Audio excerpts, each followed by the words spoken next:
Let's talk about Marie Laveau, the voodoo queen of New Orleans. Y'all see what I did there? Now, if you're from New Orleans, if you've watched American Horror Story, or if you just know your history, you would know exactly who this black queen was. But if you don't, I'm here to enlighten you. She was many things. A dedicated practitioner of voodoo, a healer, an herbalist, an entrepreneur, a prominent female religious leader and activist, and she also did root work and would conjure Native American and African spiritualism, as well as Louisiana voodoo and traditional Roman Catholicism. She was Catholic. And she also owned a beauty salon. Now, if you watched American Horror Story, the Coven season, Angela Bassett played her and she did an excellent job. You would see how she basically owned the salon on the show, basically as her cover-up job.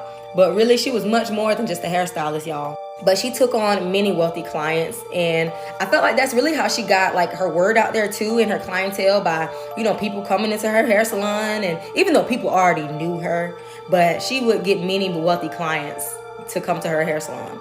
And there are still descendants of Marie Laveau living today.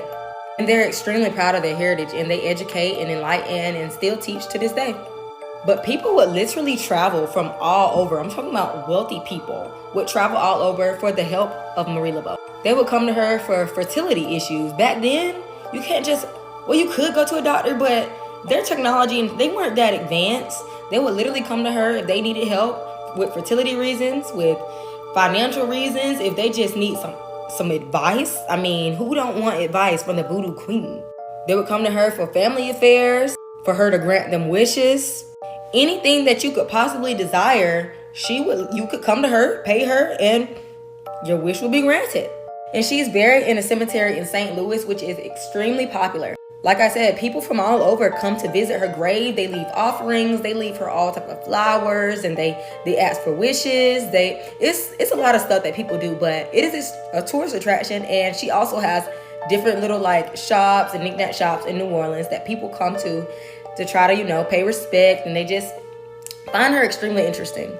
And it states that she was born in 1801, but some people said that they believe that she was born in the late 1700s. Now, some may say the woman in this picture is her daughter, is her, but rumor has it no one has an exact picture of what Marie looks like.